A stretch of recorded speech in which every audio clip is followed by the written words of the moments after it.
de estratificación, no. Ahora, quiero que ustedes me digan, ¿por qué se produce la hipertensión arterial? ¿Qué pasa en la hipertensión arterial? Bien, hay un aumento de la presión arterial, aumento de la resistencia vascular periférica.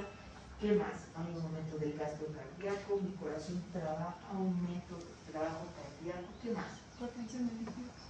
Muy bien.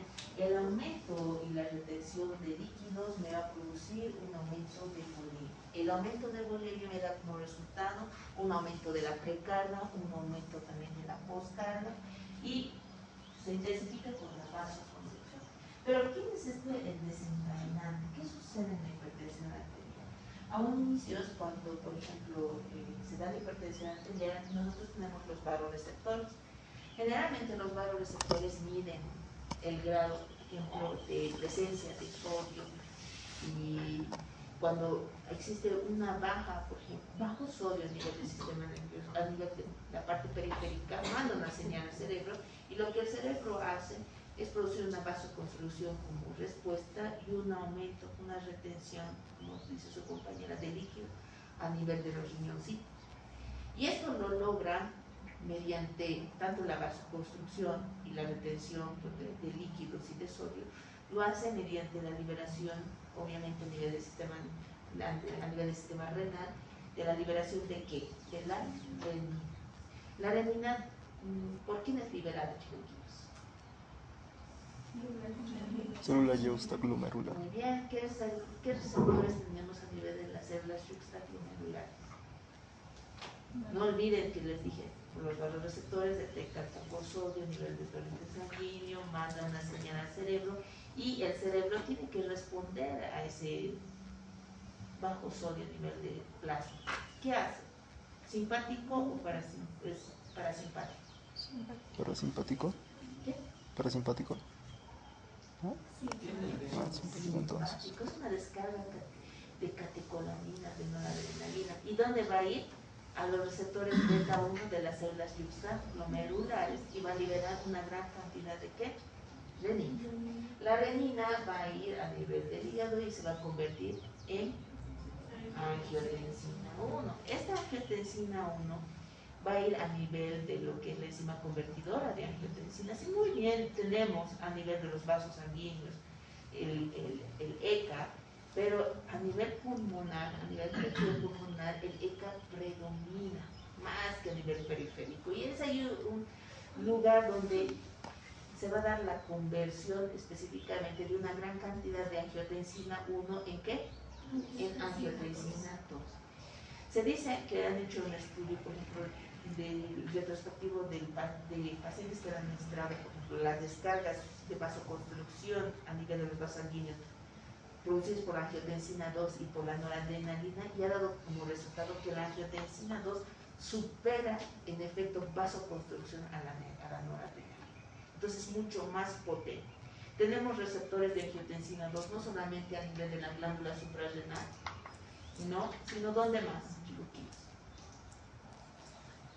¿Dónde tengo receptores de angiotensina 2? Ya, bien, vasos, ¿qué más?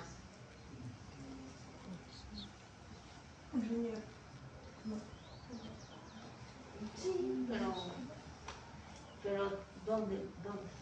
¿Suprarrenal? No.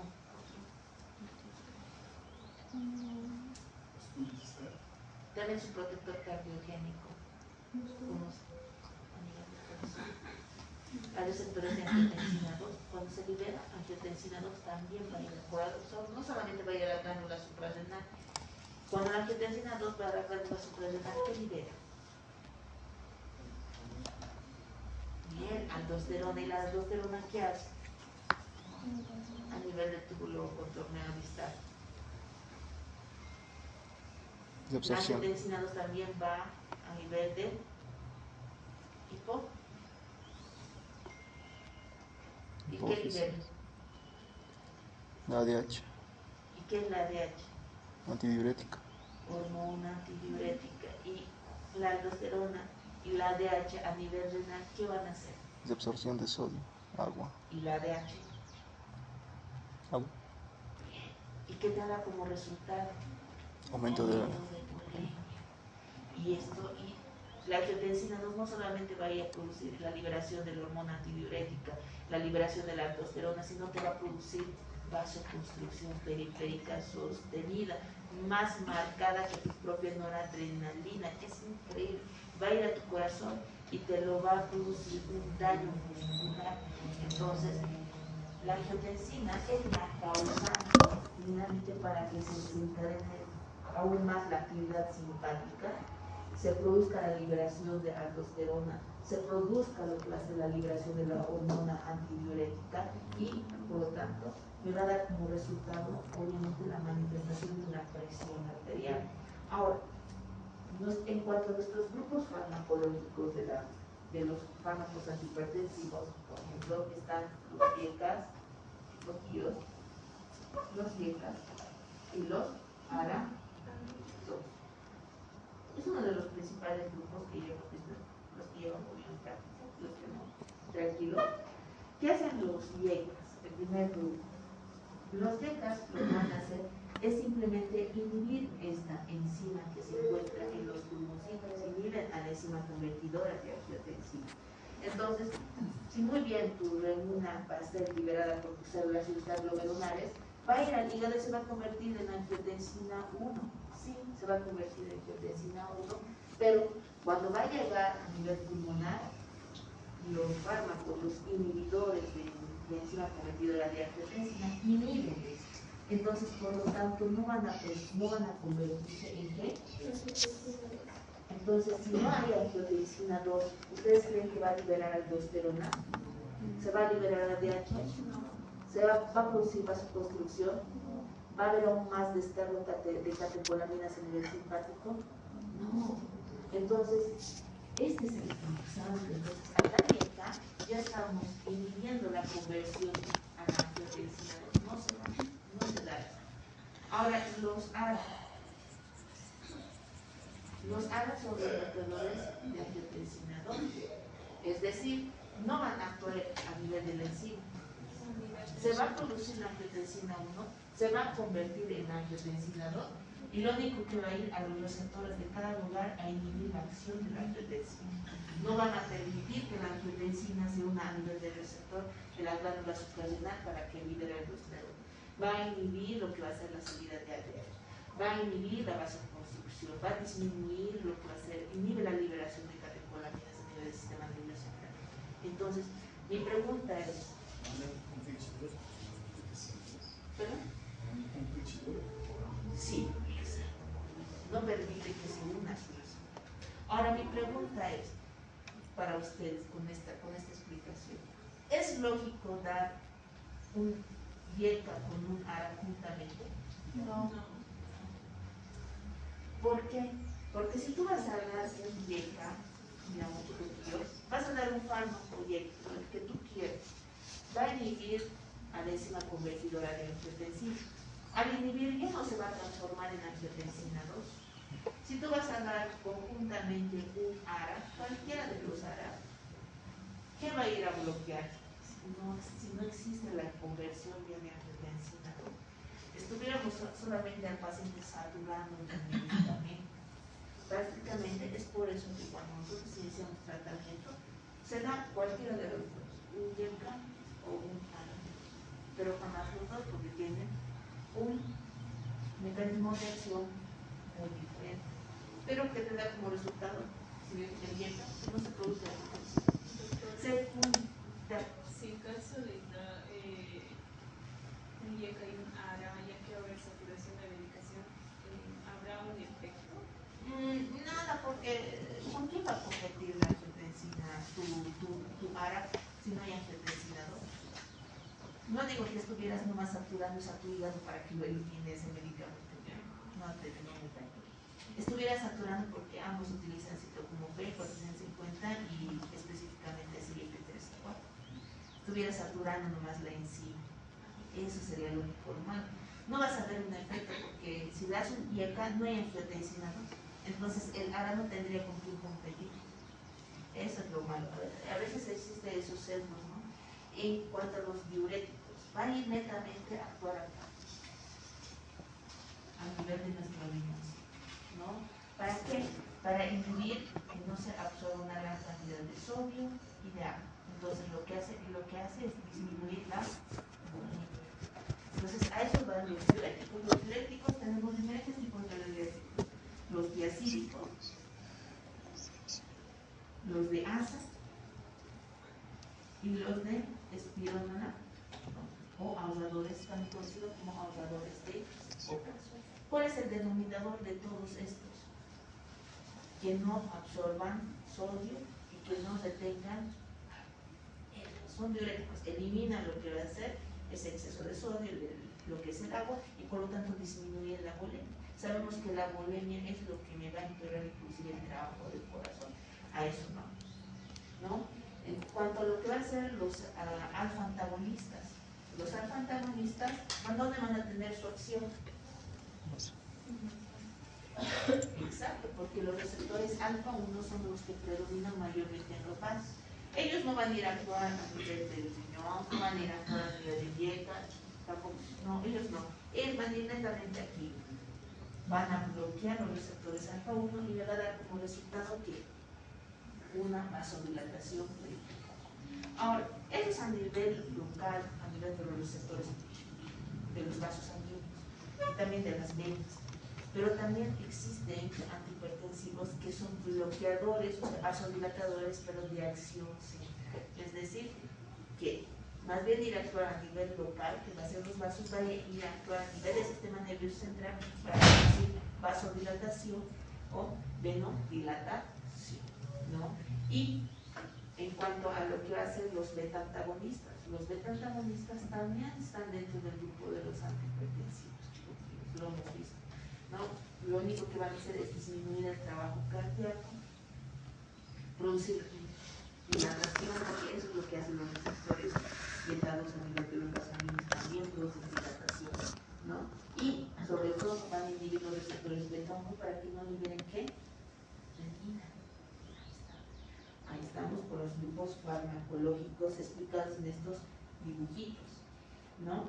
Entonces, cuando nosotros entramos, aquí están, ¿no? Los grupos de los inhibidores de lo que son los ARAs, inhibidores de la renina, los beta, los diuréticos, los beta bloques y los capsoantagonistas. Los capsoantagonistas tienen la misma acción que los antagonistas de los receptores alfa. Lo único que ellos hacen, no van a ir a bloquear los receptores alfa-1, no, ellos van a ir a bloquear los canales de calcio. ¿Para qué? ¿Por qué? Porque el calcio es un ion que produce y estimula lo que va a ser la contracción. Entonces, al bloquear los canales de calcio, lo que nosotros hacemos no solamente es producir una relajación de los vasos, específicamente con gran predominancia, cuando hablamos de vasos, no hablamos periféricos, por si acaso. Y tendrá un efecto sí, pero a nivel de las coronarias, es decir, los vasos sanguíneos que irrigan en el corazón. Entonces, a eso vamos con los casos antagonistas.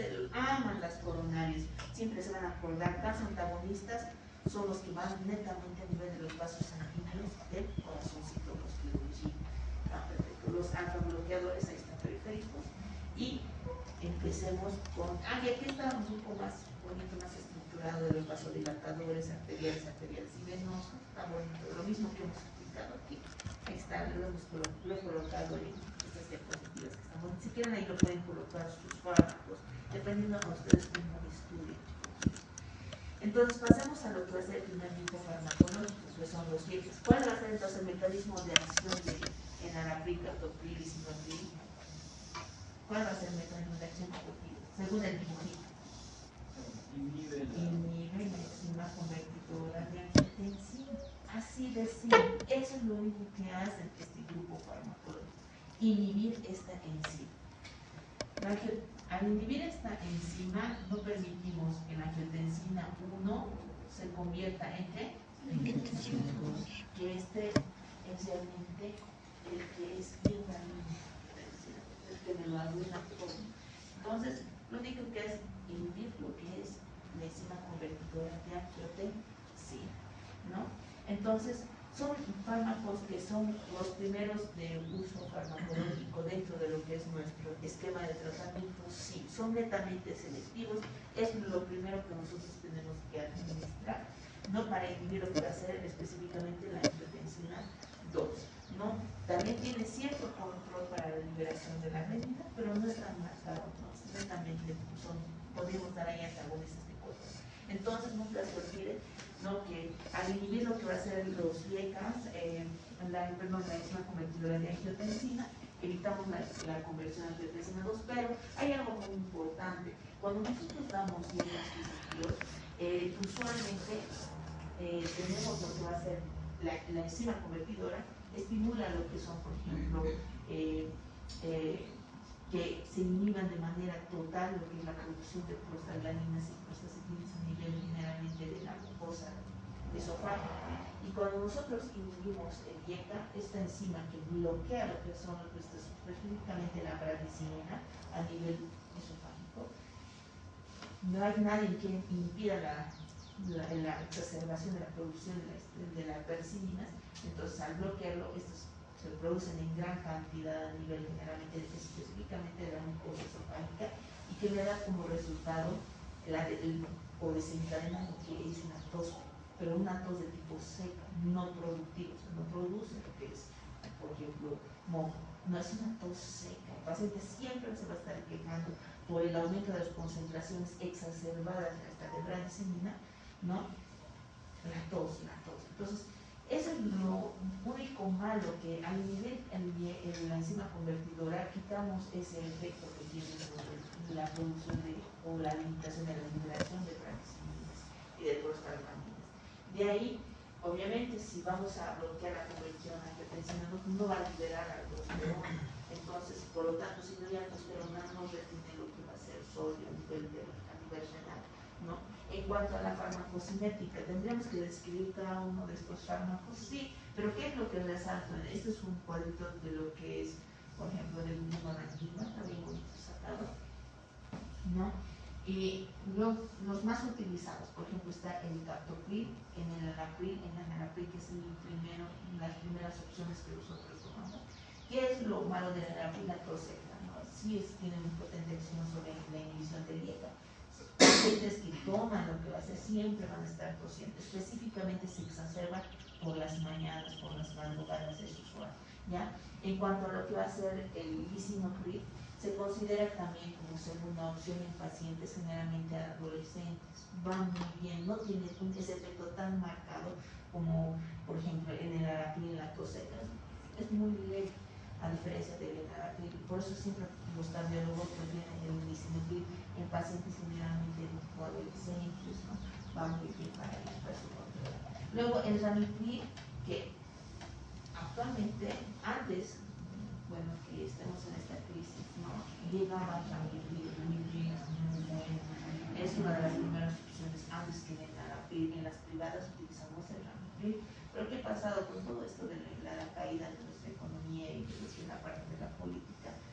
Ya hay medicamentos que no están llegando. Por ejemplo, el ramipril era, aunque no me crean, chicos, que yo se tomaba solamente una sola dosis mínima al día y era bien. Los pacientes controlaban bien su hipertensión, no era necesario inclusive aumentar dosis. Lográbamos poco a poco con el proceso de impregnación del medicamento por día, ¿no?, lograr tensiones arteriales estables en los pacientes. Pero ¿qué era lo malo? Lo malo es que cada medicamento de ramipril costaba 8.50 en ese tiempo. Solamente un hito de ramipril costaba 8 bolivianos con 50 centavos. Usualmente, por ejemplo, ahora con nuestra economía, ni siquiera la levofloxacina nos está llegando. La levofloxacina, por ejemplo, es un buen medicamento, un buen antibiótico. Si van a farmacias como Farmacor, no encuentran, ya no encuentran. Yo tenía que ir a buscar para tomar levofloxacina y apenas encontré 5 tabletitas, y cada tabletita creo que está a sus 10 bolivianos y algo, cada tabletita. Y es muy difícil encontrar. Y el ramipril, peor, ya no nos llega, pero era un buen medicamento, ¿no? El efecto de la tos seca era casi nula con el ramipril, era bien, pero lo que tenemos nomás, ¿no? o lo que usualmente siempre utilizan en el lápiz. El segundo, el captopril y lisinopril. Bueno, el captopril lo bueno es que viene en presentaciones sublinguales, ¿no? Por ejemplo, de las presentaciones muy buenas en cuanto a su biodisponibilidad. Obviamente que el enalapril, a diferencia de los anteriores, tiene una concentración, una biodisponibilidad de tipo parcial, más o menos del 60%, según del 60-70%. Presenta el metabolismo del primer paso. ¿No? En cuanto a lo que va a ser su dosis, a veces es necesario simplemente una dosis pequeñita de enalapril para iniciar, una dosis de 20 miligramos, incluso mitad de la comprimido, unos 10 miligramos para iniciar la dosis, para controlar lo que va a ser la atención arterial. Obviamente siempre dosis y respuesta. En cuanto a su eliminación, la parte es netamente renal. Si bien se elimina por su metabolismo por citocromo P450, se entre 2 de 6 y 3 a 4, no presenta metabolitos activos. De hecho, simplemente enalapril y se acabó, ¿no? El captopril lo bueno es que su biodisponibilidad, miren, si me marca un 65%, la tabletita, por ejemplo, sublingual tiene una biodisponibilidad, por ejemplo, mucho más alta del 90%, o sea, se absorbe bien, ¿no? Pacientes que presentan hipertensión arterial y por X o Z motivo está inhabilitado lo que es la toma de vía oral y ustedes vengan por otros factores externos para la hospitalización y quieran administrar un antihipertensivo, les recomiendo lo que es el captopril, que nosotros utilizamos, ¿no? En cuanto a lo que va a ser el lisinopril, mire, si muy bien su biodisponibilidad es muy mala, es poca, oscila entre un 30 o un 35%, porque presenta un metabolismo de primer paso, es un buen medicamento. Solamente necesito esa pequeña cantidad del 30% del medicamento para producir un descenso de la presión arterial. Es muy potente, eso es lo bueno. Lo malo es que no viene para presentaciones sublinguales. Hubiera sido genial tener esa cantidad, por ejemplo, de lisinopril actuando, entonces hubiera sido muy bueno. Estuviera fácil al toque la colo con el ranitidina, ¿no? Entonces, esos son los más principales que quisiera que no quiero que se memoricen todos, simplemente del captopril, el enalapril y el lisinopril. Usualmente lo utilizamos y lo van a ver, les van a preguntar. En cuanto a sus indicaciones, los dietas van siempre desde una presentación, incluso pueden iniciar actualmente con presiones elevadas, estoy diciendo 110, 180. Yo sé, chicos, que 120, 180 es normal, pero 120, 180 para el AFA, ¿no? Actualmente es una presión elevada, ¿no? O sea, si ustedes tienen 110, 70, considérense privilegiados. Están dentro del grupo de no riesgo, chicos.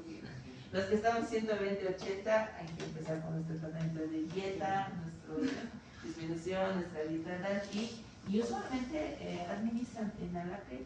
Enalapril es muy bueno para disminuir lo que sea, juntamente para, en esas etapas de elevación de la presión arterial 120, 80 para bajar, ¿no?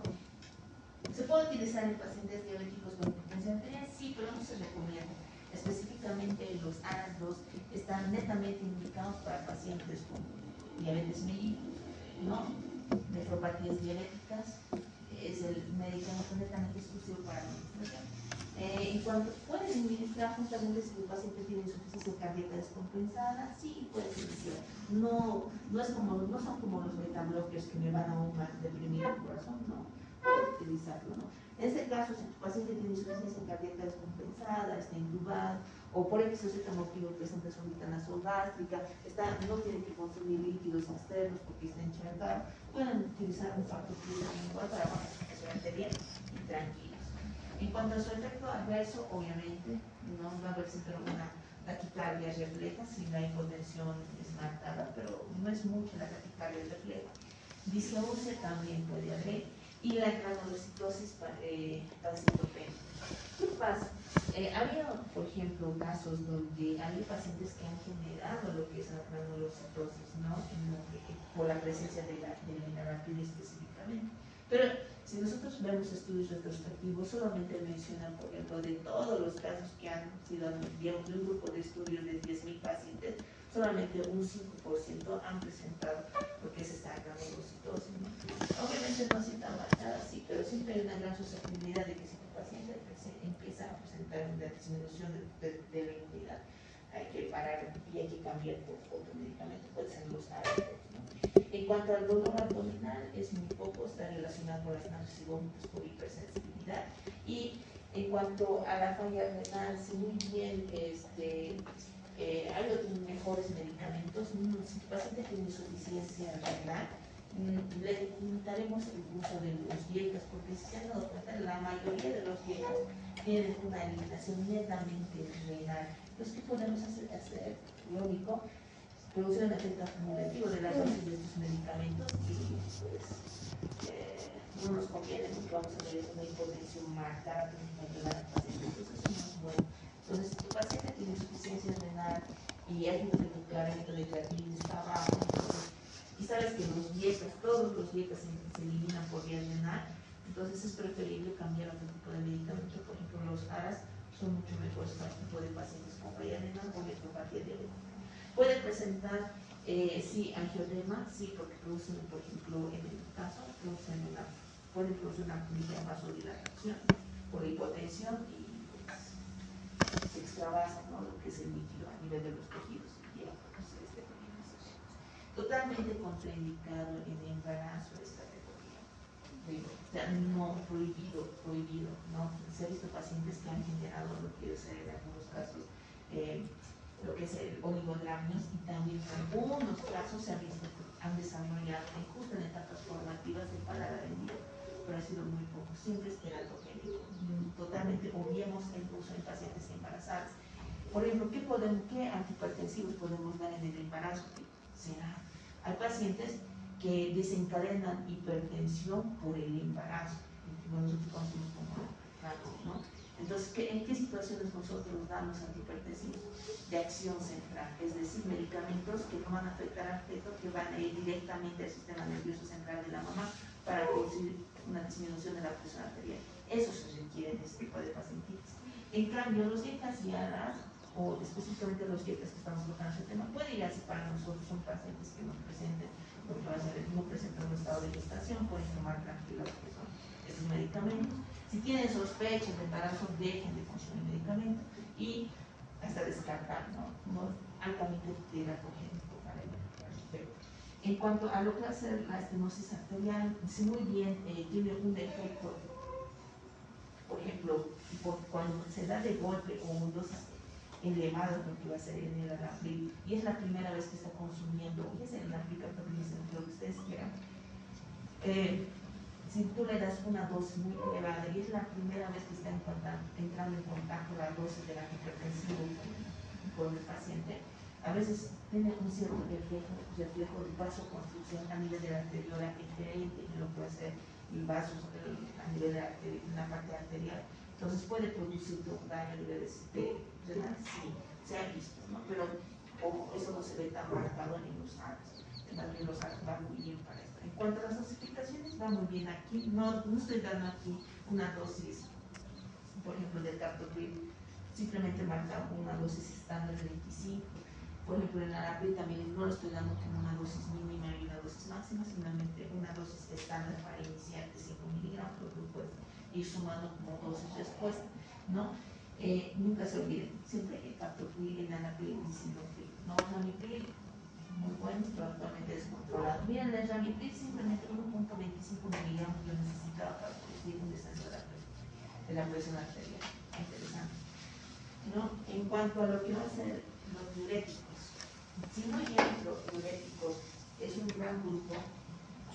Tenemos lo que son los diuréticos de ASA, luego tenemos los tiazídicos y luego tenemos lo que son las espironolactonas.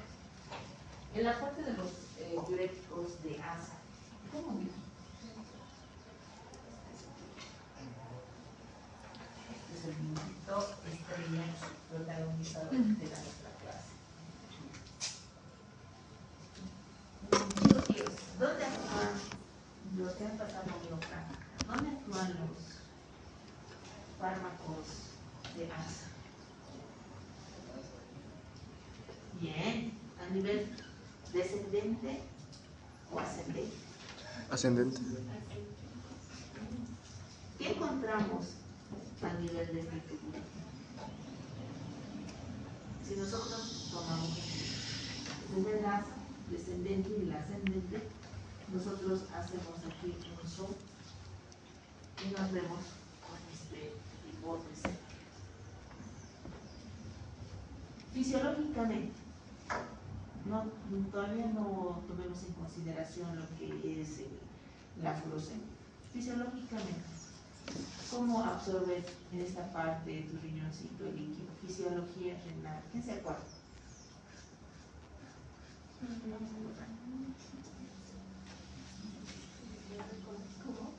Fisiología renal, ¿cómo se transporta? ¿Cómo absorbe sodio? ¿Cómo absorbe el agua? Fisiología, no es fisiología. ¿Quién está llevando fisiología mucho tiempo? Fisiología 2. Ya han pasado fisiología, ¿no? Estoy pasado. Me excluyo, doctora. Me salgo.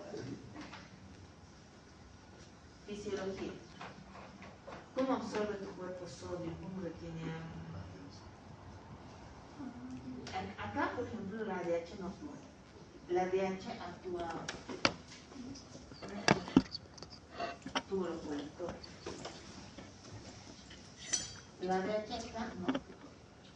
¿Qué pasa? Nosotros tenemos, esta es la parte del vaso sanguíneo, esta es la luz del túbulo, y aquí hay una gran cantidad. Pasa lo que va a ser el sodio, y aquí está el sodio, bien feliz, el potasio, el cloro, incluso también tenemos lo que va a ser el magnesio y el calcio, son iones, son capaces de atravesar lo que va a ser en la parte de la nefrona. ¿Qué pasa? Aquí tenemos un receptor, miren, también conocido como el zinc portador o transportador sodio,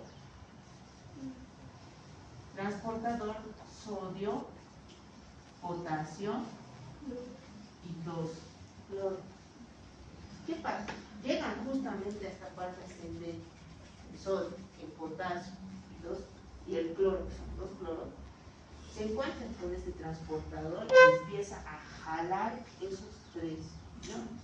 Lo jala al interior, lo mete primero al interior de la célula y posteriormente lo exterioriza, lo saca a tu vaso sanguíneo, a tu sistema sanguíneo. Entonces, ¿cómo lo saca? Con la bomba de sodio y potasio TPA.